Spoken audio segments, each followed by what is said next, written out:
Vamos en esta mañana a iniciar esta conferencia titulada La Iglesia en los últimos tiempos. La Iglesia en los últimos tiempos. La Biblia nos revela claramente que el mundo va a terminar cubierto de tinieblas. Y de ninguna manera tenemos nosotros que asustarnos, y la mayor parte de los cristianos que están conscientes, que están despiertos, que están bajo una comunión continua con el Espíritu de Dios a través de la Biblia, van a ser alertados, van a ser avisados y vamos a tener paz en medio de todo lo que va a suceder.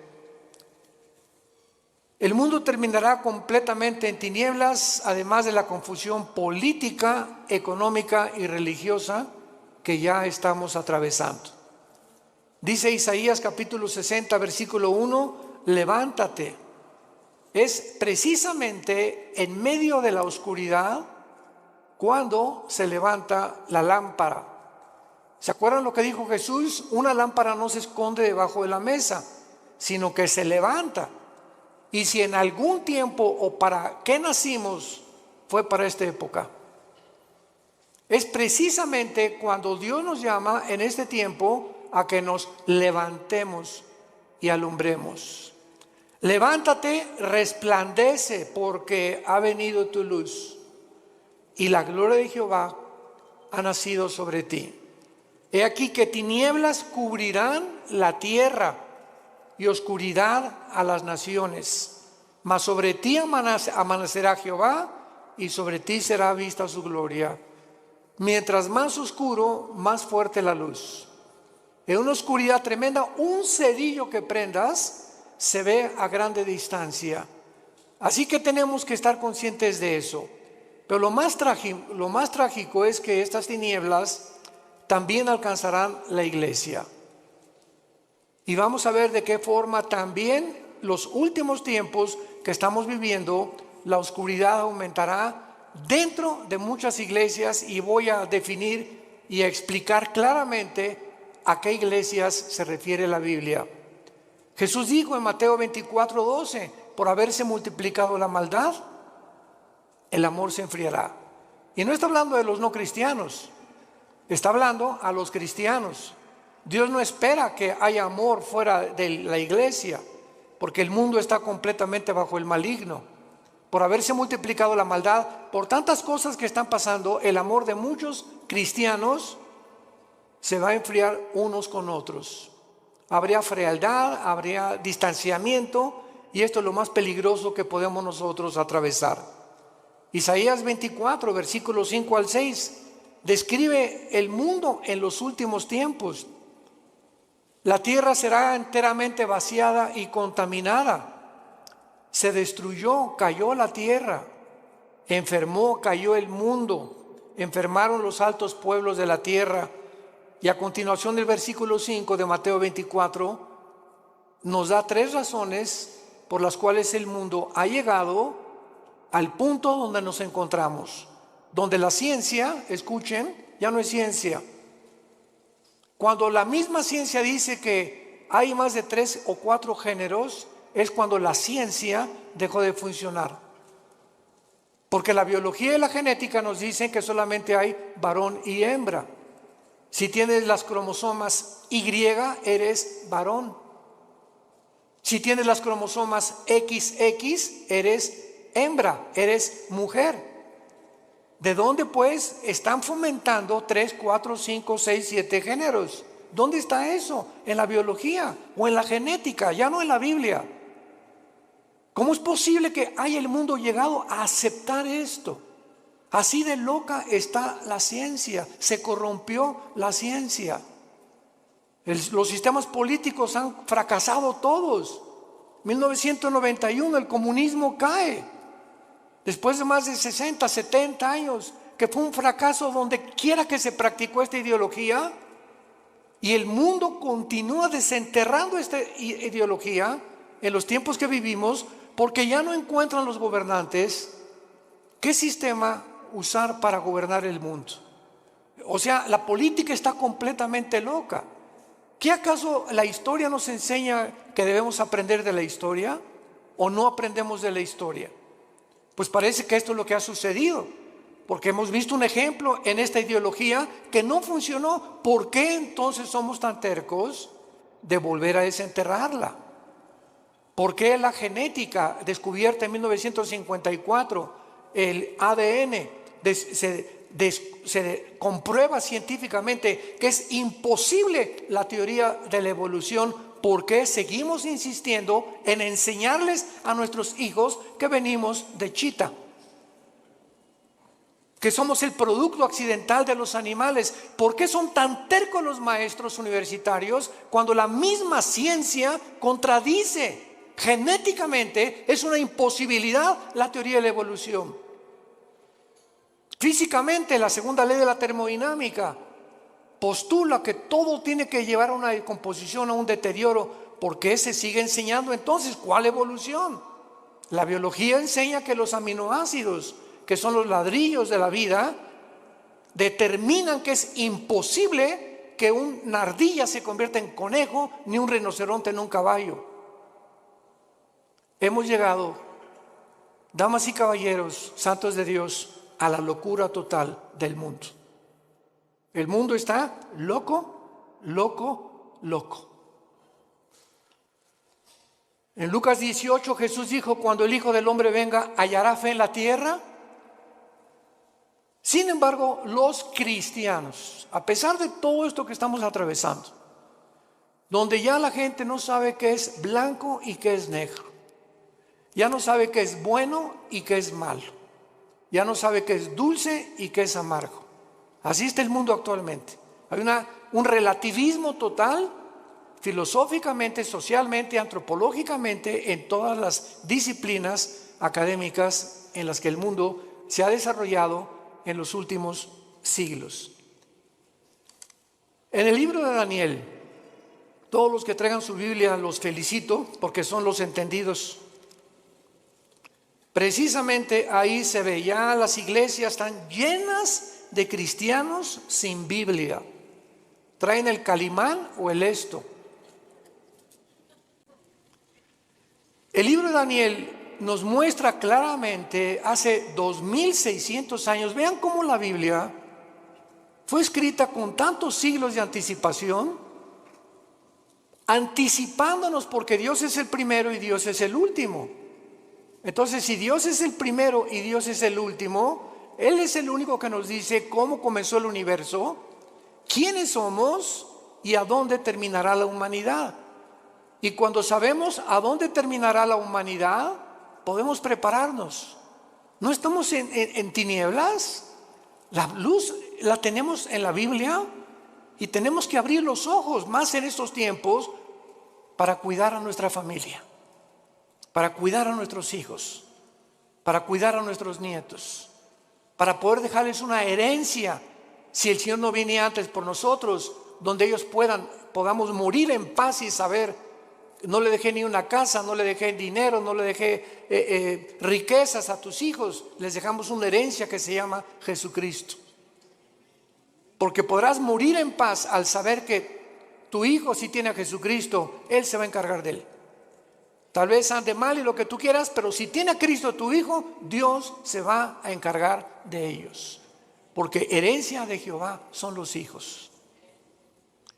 Dice en Daniel capítulo 12, hace 2600 años, hablándonos cómo va a terminar el mundo, dice el versículo 3: los entendidos resplandecerán como el resplandor del firmamento, y los que enseñan la justicia a la multitud como las estrellas de perpetua eternidad. Vemos nosotros aquí en este versículo lo que repite el versículo 10: muchos serán limpios y emblanquecidos y purificados.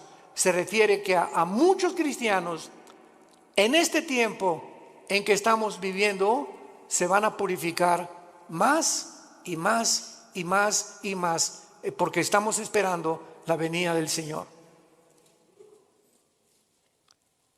Y dice a continuación: los impíos procederán impíamente, y ninguno de los impíos entenderá, pero los entendidos comprenderán. 2 veces el Espíritu Santo profetiza que en este tiempo los únicos que van verdaderamente a vivir sin temor, a vivir victoriosamente, a vivir levantando la luz de Cristo, son los entendidos. Y para que podamos acercarnos un poco más y profundizar, veamos quiénes son los entendidos en el libro de Deuteronomio capítulo 4 en el Antiguo Testamento. El mensaje que Moisés les dio a Israel antes de entrar a la tierra de Canaán. Veamos la sistematización y la sincronización sobrenatural de la Biblia. Como toda la Biblia es un solo espíritu, un solo pensamiento. Dice Deuteronomio 4, versículo 5: mirad que les he enseñado estatutos y decretos, como Jehová mi Dios me mandó, para que hagan en medio de la tierra en la cual entran para tomar posesión de ella. Guárdalos y ponlos por obra, porque esta es vuestra sabiduría y vuestra inteligencia ante los ojos de los pueblos, los cuales dirán: ciertamente pueblo sabio. ¿Y qué? Cuando tú obedeces lo que Dios te manda, te vuelves sabio y entendido. Es imposible que en los tiempos que estamos viviendo haya cristianos desobedientes. Tú sabes que como maridos debemos amar a nuestra esposa y ser fiel a ella. Como mujeres tienes que respetar a tu esposo y velar y orar por él. Como hijos, respetar a vuestros padres, porque es la primera bendición con promesa. Y cuando nosotros las cosas esenciales de la Biblia las comenzamos a vivir, entonces va a haber sabiduría para actuar y nos vamos a volver entendidos. ¿Por qué? Porque prestamos atención. En una escuela, ¿quiénes son los que sacan buenas calificaciones? ¿Quiénes son los alumnos? Los que siempre están poniendo atención a lo que el maestro está enseñando, ¿verdad? Pero los que están con el avioncito y por aquí, por allá, y platicando con Rosita, y picando, y Pepe, Juan, Juanito, ponme atención, Pepito. Esas personas, esos estudiantes, cuando llegan los exámenes, porque nunca estuvieron atentos a lo que se les explicaba, van a reprobar. Estos son los entendidos, los que están poniendo atención a lo que Dios les dice. Y lo vemos también en Mateo 24, y entendemos ahora Mateo 24, las palabras de Cristo en esta historia que Él da acerca de los tiempos de Noé. Dice Mateo 24, 37: mas como en los días de Noé, así será la venida del Hijo del Hombre. Porque como en los días antes del diluvio estaban comiendo y bebiendo, casándose y dándose en casamiento, hasta el día en que Noé entró en el arca. Escuchen, y no entendieron. Vean el énfasis que pone Cristo en una generación. De todas las generaciones que ha habido en la historia, no pone la generación de David, ni pone la generación de Sansón, ni pone la generación. Cristo escoge una generación específica. Y lo que más enigmático hay en esta explicación de Cristo es que Él no dice: como en los días antes del diluvio estaban fornicando, prostituyéndose, secuestrando y violando. ¿Ya se fijaron los ejemplos que da Jesús? ¿Por qué Jesús nos dice cosas que no son pecado? Jesús cita que en los tiempos de Noé la gente estaba comiendo. ¿Qué es pecado comer? No. Estaban bebiendo. ¿Es pecado beber? Tampoco. Casarse, menos. Dichosos los que se casan, pero unidos por el Espíritu de Dios. ¿Por qué Cristo usa estos ejemplos que no son pecaminosos? Y dice, y no entendieron, porque en los tiempos que vivimos se va a repetir. La gente va a comer, va a beber y se va a casar, y no hay nada malo en eso. ¿Cuál es el problema? Que no han entendido que no comen, ni beben, ni se casan, sabiendo que Dios es en primer lugar en sus vidas. Nunca entendieron que era Dios lo más importante de sus vidas. Así era en los tiempos de Noé. Se olvidaron de Dios. Entonces no hay nada malo que te cases, no hay nada malo que vivas, no hay nada malo que compres, no hay nada malo que tengas un Lamborghini aquí estacionado afuera del edificio, o que tengas una casa de 5 millones de pesos, o que tengas un taller de carpintería y que no hayas progresado. No hay nada de malo en eso. Lo malo es que en medio de todo lo que tú estás viviendo, Dios sea en tu vida la segunda o la tercera parte de tus prioridades. No entendieron.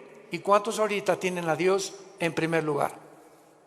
Es cuando tienes a Dios en primer lugar en tu vida, cuando te levantas y lo primero que haces es venir a este libro en las mañanas y comenzar a leer los salmos, proverbios, hincarte y llorar con Dios y buscar en las escrituras, porque el poder, lo compartimos ayer en el coffee break, la Biblia tiene un poder que no tienen los libros de Platón, ni de Aristóteles, ni de Mahatma Gandhi, ni de Confucio, ni de Buda, porque son libros que si lees Aristóteles y Platón, pues te da intelectualidad, y si lees a Mahatma Gandhi y a Confucio te da altruismo, y si lees libros de nutriología te da capacidad para cuidar tu cuerpo, pero ninguno de esos libros te cambia. Ninguno cambia tu vida, sigue siendo lo mismo, más inteligente o más intelectual, mejor cuidas de tu cuerpo, pero tu espíritu es el último lugar. Cuando vienes a la Biblia te cambia. Tiene el poder. Jesús dijo, mis palabras son espíritu y son vida. La Biblia tiene el poder de transformar nuestra vida interior. Dice Pablo en 2 Corintios capítulo 3, mirando cara a cara, somos transformados por el Espíritu de Dios. Mirando, somos transformados. Al mirar la Biblia, al tener contacto con la Biblia, al meditarla, al estudiarla, al memorizarla, algo entra a tu vida que sin que te des cuenta, como una planta, la riegas, el agua que le pones en la planta comienza a crecer de una forma invisible hasta que sale el tallo a la superficie. Tú sigue leyendo la Biblia, sigue memorizándola, sigue teniendo con Dios a través de la Biblia, porque no hay contacto con Dios fuera de la Biblia. Mis palabras son espíritu y son vida, dijo Jesucristo, Juan 5:39. El que quiera conocer la voluntad de Dios, dijo Jesús, conocerá si mis palabras son mías y mi doctrina es mías. Porque el que busca su propia gloria es porque él quiere alabarse y glorificarse. Pero yo he venido a buscar la gloria de mi Padre, el que me envió. Y las palabras que hablo son de mi Padre. Las obras que hago son de mi Padre. Y las cosas que os digo, mi Padre me las enseñó primero a mí, para que ustedes, yo, el instrumento de mi Padre, los guíe al cielo. Porque nadie puede conocer al Padre más que a través del Hijo. Nadie puede conocer a Dios si antes no conoció a Jesucristo. Es bien importante esto. ¿Quieres conocer a Dios? Primero tienes que conocer a Jesús. Porque Dios el Padre envió a su Hijo para que Él nos enseñara quién es el Padre. Nadie puede decirte cómo es Dios. Ni Buda, ni Confucio, ni Mahatma Gandhi, ni Aristóteles, ni nadie más que Jesús.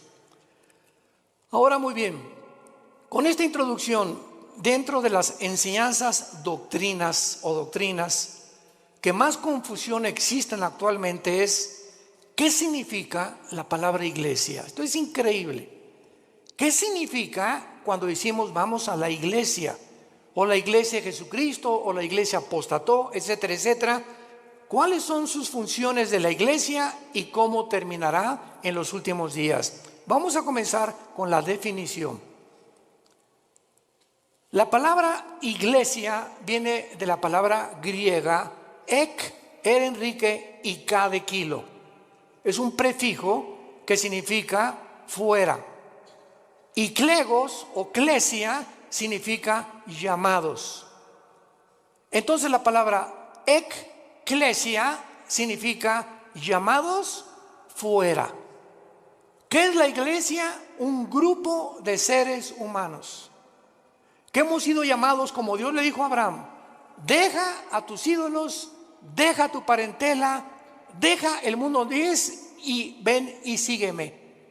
Y no le dijo Dios a Abraham a dónde iba a ir. Nunca nos dice Dios a dónde nos lleva, porque es por fe. Todos quisieran saber, ¿verdad? Bueno, yo quizá seré predicador, quiere que sea yo doctor o quiere que sea licenciado, porque caminar con Dios es caminar todos los días en un mundo invisible, guiado simplemente por el Espíritu de Dios. Y Abraham es el padre de la fe, porque obedeció a Dios sin saber a dónde iba, pero simplemente porque Dios lo llamó. Entonces la iglesia somos personas que Dios nos ha llamado a salir fuera de las diversiones del mundo, de la forma como el mundo se comporta, de la cultura del mundo, de las cosas que el mundo ama, los deseos de la carne, los deseos de los ojos y la vanagloria de la vida, del aplauso, la popularidad, la alabanza del mundo que unos buscamos unos con otros. Y fue la razón por la cual los fariseos no creyeron en Cristo.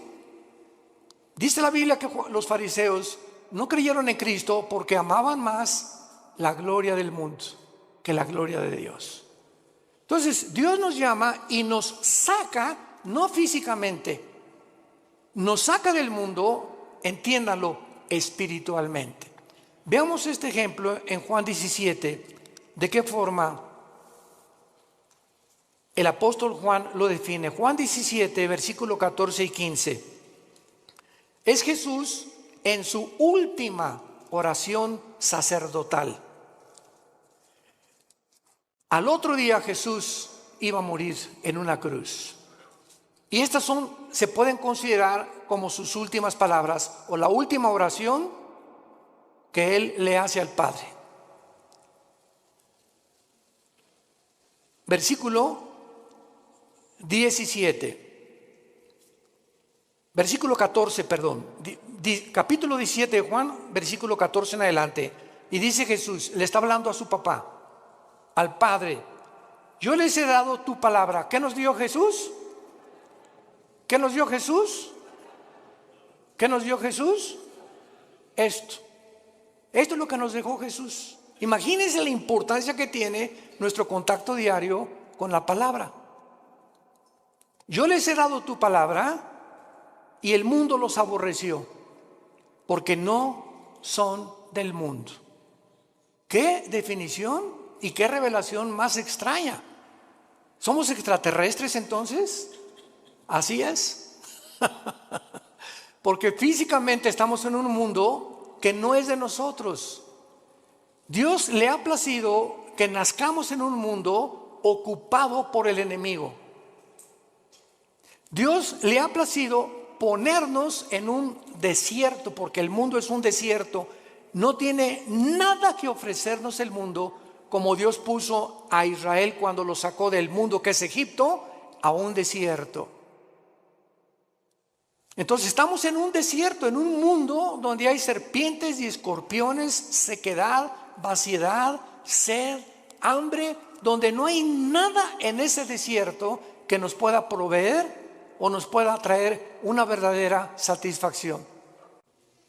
Y fue lo que Dios les quiso enseñar a los judíos en el desierto.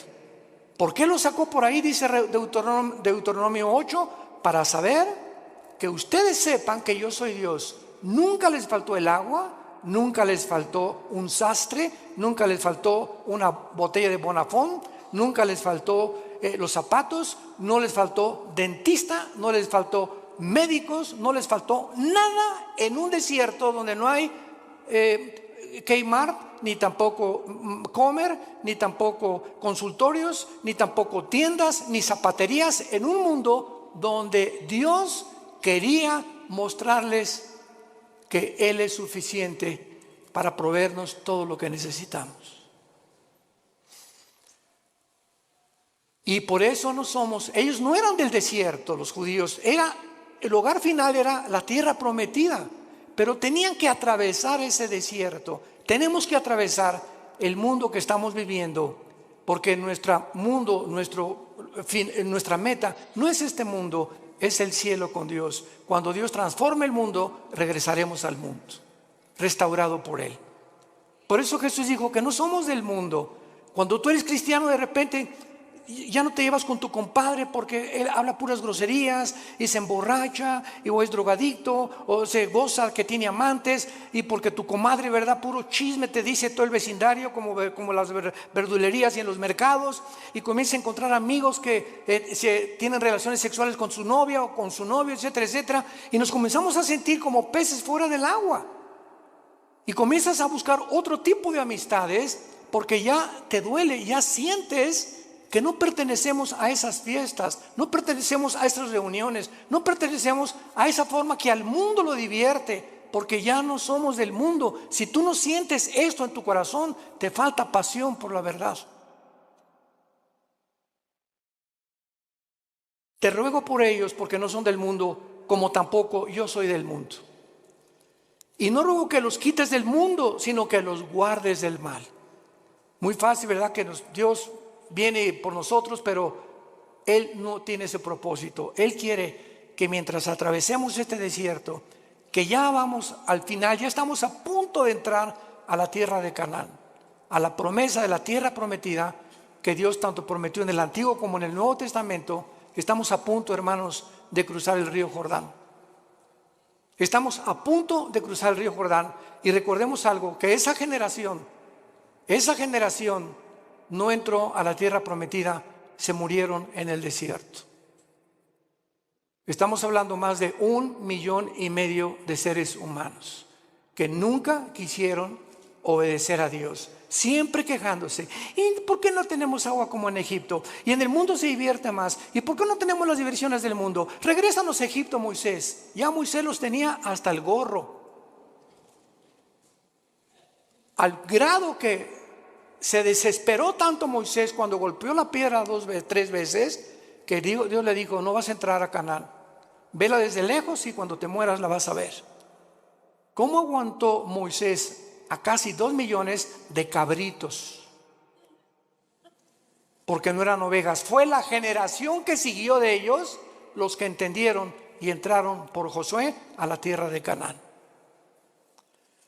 Vemos pues nosotros en 1 de Juan capítulo 4 en el Nuevo Testamento de qué manera el apóstol Juan continúa hablándonos acerca de qué diferencia hay en los cristianos y el mundo. Dice 1 de Juan 4, 5 y 6: hijitos, les está hablando a nosotros, a los cristianos, ustedes son de Dios y los habéis vencido, porque mayor es el que está en vosotros que el que está en el mundo. Ellos, la gente que no es cristiana, ellos son del mundo, por eso hablan del mundo, y el mundo los oye, sus canciones, sus versículos, sus teatros, sus películas. El mundo está feliz con este tipo de personas. Nosotros somos de Dios. El que conoce a Dios nos oye, el que no es de Dios no nos oye. En esto conocemos el espíritu de verdad y el espíritu de error. Un cristiano, cuando tiene el Espíritu Santo, ya discierne: lo que estoy oyendo, ¿de dónde viene? ¿Del mundo o viene de arriba? Cuando tú pones más atención a canciones, ¿verdad?, artistas mundanos, que a las cosas de Dios, es porque tienes tu corazón en el mundo todavía.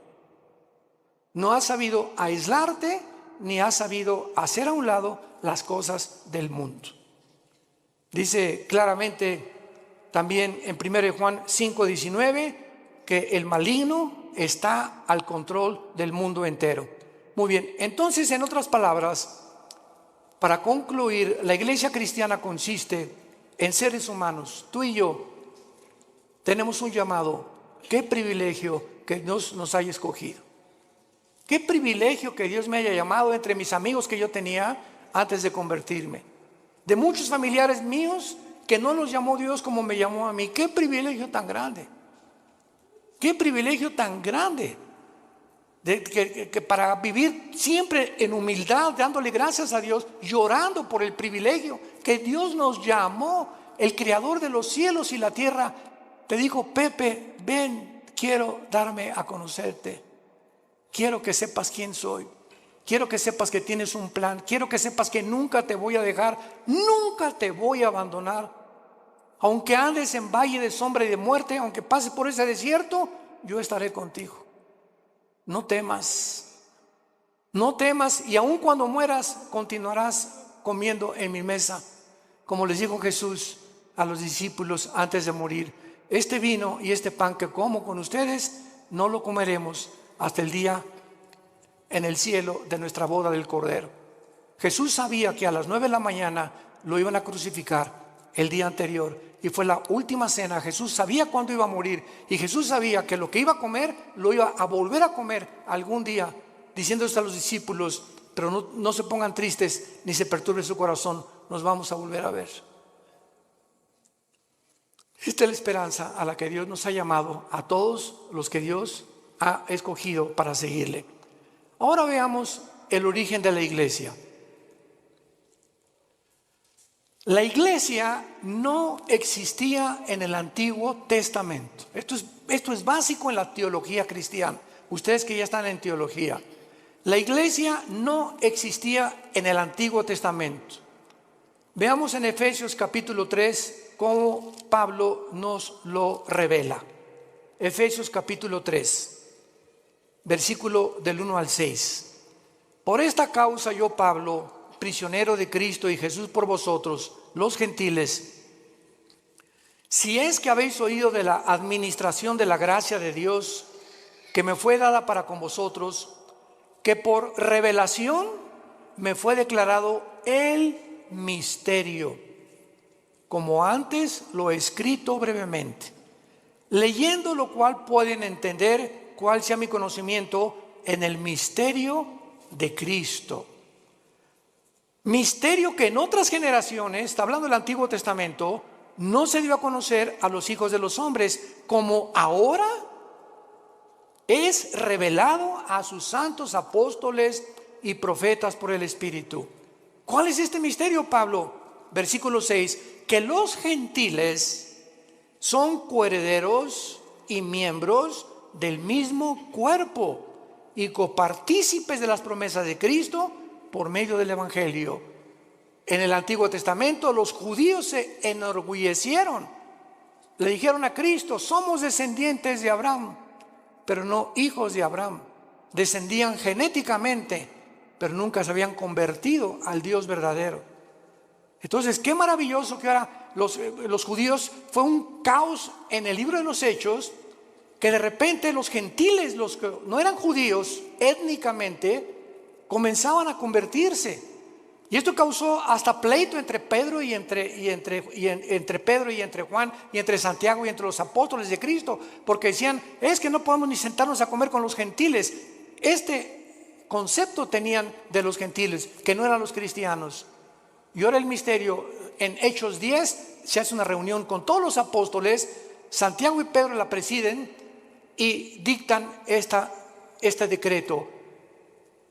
Dios ahora va a descender no solamente sobre Israel, sino los mexicanos, los que están en Tlalnepantla, los que están en Querétaro, los italianos, los chinos, los griegos, y ahora este conjunto de todas las nacionalidades del mundo, ya no Israel, de todas las naciones de Israel se va a hacer un cuerpo. Para que lo podamos entender, Cristo es la cabeza, y va a haber cristianos que son la mano, otros la nariz, otros la boca, otros el pecho, otros las piernas. Somos como un cuerpo. Pero así como la nariz le dice a la oreja: tú no hueles como yo, la oreja le va a contestar: ni tú oyes como yo, menso. Para que no haya, dice 1 Corintios 12, desaveniencia entre nosotros, y nunca nos enorgullezcamos de que alguien tiene más que otros. Esta es la razón por la cual en la iglesia hay denominaciones: bautistas, presbiterianos, nazarenos, Vida para el Mundo, carismáticos, pentecostales, etcétera, etcétera. Pero ¿qué es lo que nos une? Aunque hay diferencia en ciertas doctrinas no esenciales, lo que nos une es el amor. El amor. Porque cuando alguien dice que yo soy bautista y es pentecostal, y comenzamos a hacer diferencia, olvidándonos que cuando Pablo perseguía a la iglesia, se le apareció Cristo y lo tumbó del caballo. ¿Y qué le dijo Jesús a Pablo? ¿Por qué me persigues? Jesús se estaba identificando con los que le seguían. Y si despreciamos a algún hermano nosotros porque es de otra denominación, estamos despreciando a Jesús. Porque Él pertenece también a Jesús, nuestro Señor y nuestro Salvador. Tengamos cuidado por eso, de amarnos y soportarnos. Los pentecostales que hablan lenguas y que imponen las lenguas es otra cosa. Otros creen que tienen demonios. Otros que nada más puro evangelismo. Otros le dan importancia pues solamente a las misiones. Otros son de la teología y la reforma, que no hay milenio. Otros son dispensacionalistas. Dentro de la iglesia hay diferentes doctrinas que han sido cubiertas por cristianos o por denominaciones. Pero lo que nos une no son las doctrinas no esenciales, sino si tú crees que la Biblia es la palabra de Dios, si tú crees que la salvación es por la gracia, sin ninguna obra, si tú crees que es por la sangre de Cristo el perdón de nuestros pecados y que a los 3 días resucitó y vamos a resucitar, no me importa lo que el letrero de la botella, presbiteriano, nazareno, bautista, no me importa lo que la botella diga, me importa lo que la botella tiene dentro. El contenido en tu vida, si tienes a Jesús, eres mi hermano y te debo de amar. Y si no estoy de acuerdo contigo, no lo vamos a estar todavía, nos vamos a poner de acuerdo tal vez ahí arriba. Pero mientras estamos aquí vamos a soportarnos y vamos a perdonarnos. Porque el amor cubrirá todas las faltas. Y la ley se cumple con el amor a los demás. Entonces, este es el origen de la iglesia. La iglesia es una nueva entidad que no existía en el Antiguo Testamento. Es el cuerpo de Cristo. Veamos cómo se formó este cuerpo en Pentecostés, pero lo explica Pablo en 1 Corintios capítulo 12, versículo 13. 1 Corintios 12, 13. ¿Cómo se forma esta nueva entidad que no existía en el Antiguo Testamento? Dice así: porque por un solo espíritu fuimos, ¿cuántos? Todos bautizados en un cuerpo. ¿Cuál es el cuerpo? El cuerpo de Jesucristo. Sean judíos o griegos, esclavos o libres, a todos se nos dio a beber de un mismo espíritu. Esto se llama el bautismo del Espíritu Santo. En el momento en el que tú recibes a Cristo, el momento que ayer tuvimos 40 y tantas decisiones ayer, fue una bendición el coffee break, démosle gracias a Dios y oremos por estas 42 decisiones que ayer pidieron a Cristo entrar a sus vidas. En ese momento, ayer los que pidieron a Cristo, en ese momento, sin que ellos sepan, nacieron de nuevo. Algo extraño espiritual en el mundo invisible sucedió dentro de sus vidas, que fue sembrada una semilla que venía de aquí. Si no viene de aquí, tú no puedes nacer de nuevo. Dice 1 Pedro 1:23, siendo renacidos por la semilla incorruptible que es la palabra de Dios, y la fe es por el oír y el oír por la palabra de Dios. Entonces una semilla es sembrada y esa semilla tiene que ser regada, tiene que crecer. Si realmente está la semilla dentro de ti, tiene que crecer. Y el que puso esa semilla fue la Biblia y el Espíritu Santo. Él es el agente del Espíritu Santo el que pone esa semilla. Y cuando dice la Biblia que somos nacidos de nuevo, también somos regenerados. En el momento de la conversión, naces de nuevo, sufres una regeneración, pasas de las tinieblas a la luz sin que todavía te des cuenta. Pasas de la muerte, donde tú te encontrabas separado de Dios, ahora a volver a vivir espiritualmente. Estabas muerto espiritualmente, ahora vas a vivir espiritualmente. Y además ahora vas a formar parte del cuerpo de Cristo mediante el bautismo del Espíritu Santo. La palabra bapto en el griego, bautismo, significa identificación unión o amalgamiento. O sea, el Espíritu Santo agarra a Pepe, aquí está Cristo, vean esto es un misterio impresionante descrito en Efesios 5. El Espíritu Santo agarra a Pepe y lo pega, lo une al cuerpo de Cristo. Y este cuerpo que estamos en Cristo no existía antes en el Antiguo Testamento, porque no había formado. Cristo ni el Espíritu Santo había descendido para morar permanentemente en los hombres. En el Antiguo Testamento el Espíritu Santo venía sobre Sansón. Muchos creen que Sansón tenía así músculos como Rambo, ¿verdad? Pero, o sea, entonces le atribuiríamos la fuerza a sus músculos. Pero Sansón era como común y corriente. Pero cuando el Espíritu Santo venía sobre Sansón, la fuerza de Sansón no era muscular, la fuerza de Sansón era espiritual. Y agarraba a los leones como si fueran cabritos. Cargó una puerta de casi 200 kilos y mató a más de 150, 200 filisteos con la quijada de un burro. Pero en el momento en que Sansón se fue tras Dalila, ¿saben lo que significa Dalila? La que debilita. Una mujer es capaz de debilitar a cualquier hombre.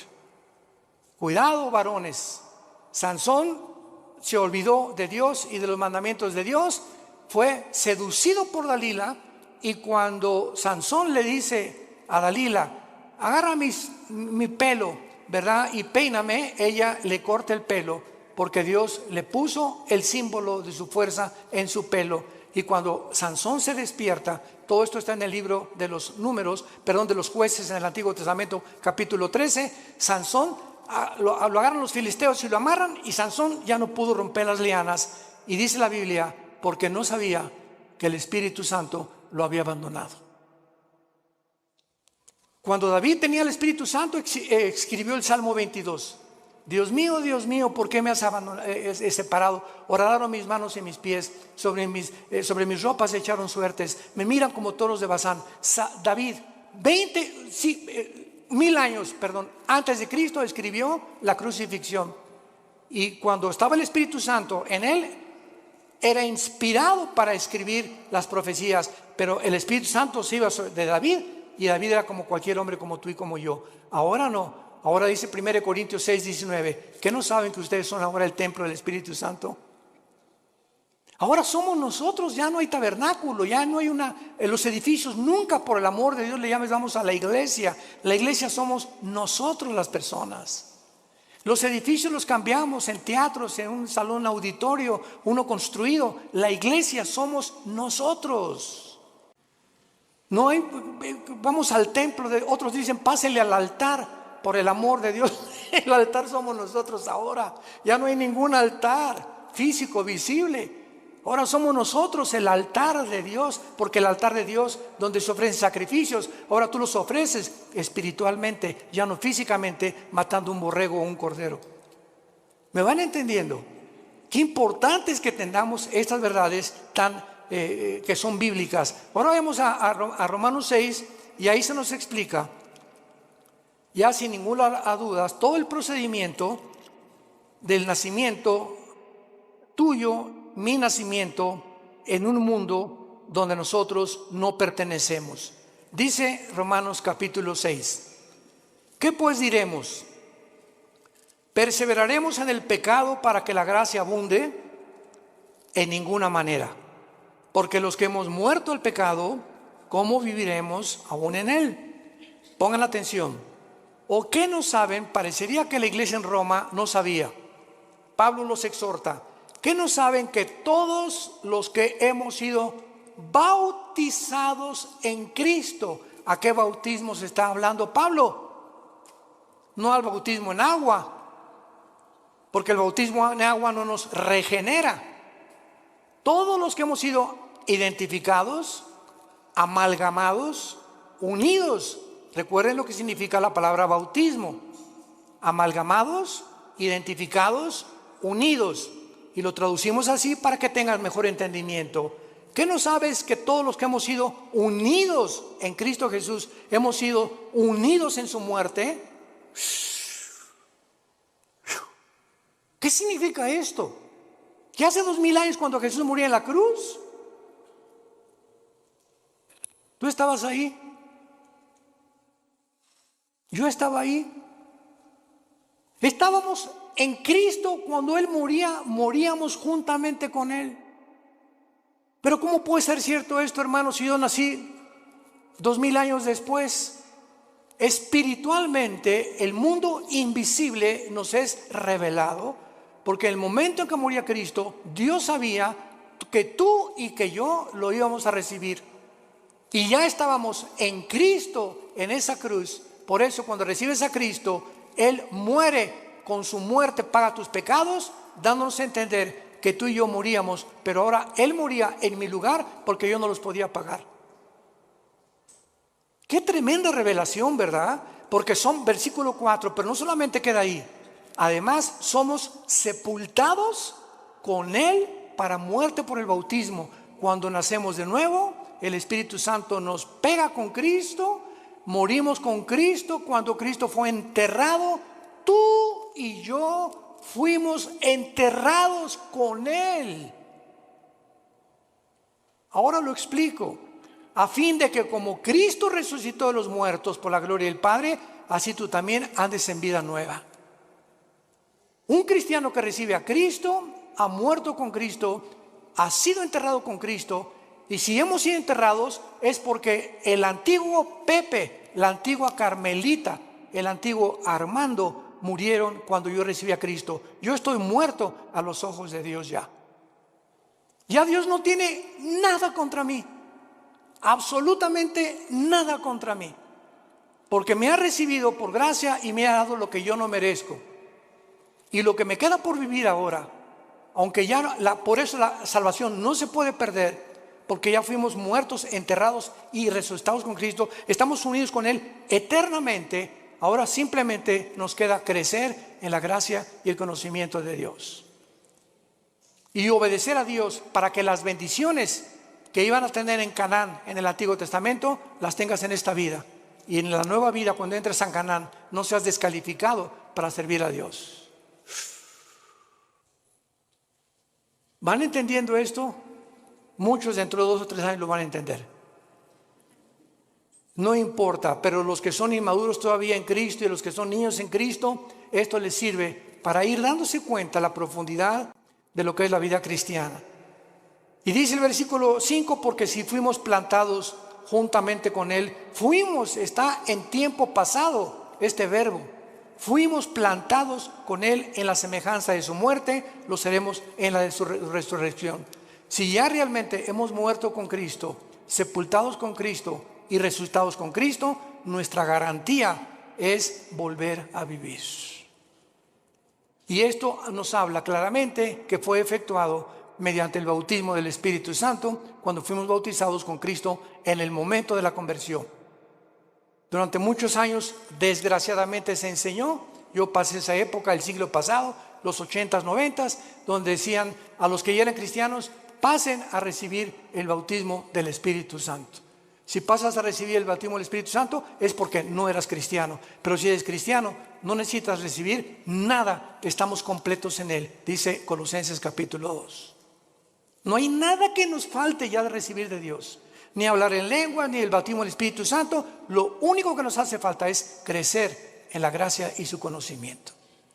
Cuando un niño nace, no nace sin una pierna, sin un hígado, sin un pulmón. El niño nace completito. Y si nace incompleto es porque hay un problema grave en él. Y cuando Dios hace una obra, no la hace imperfecta, la hace perfecta. Hemos nacido y hemos sido perfeccionados ante los ojos de Dios. Y dice Efesios 2, que ya estamos sentados junto con Dios en las alturas. Ya estamos allá arriba, sentados juntamente con Él.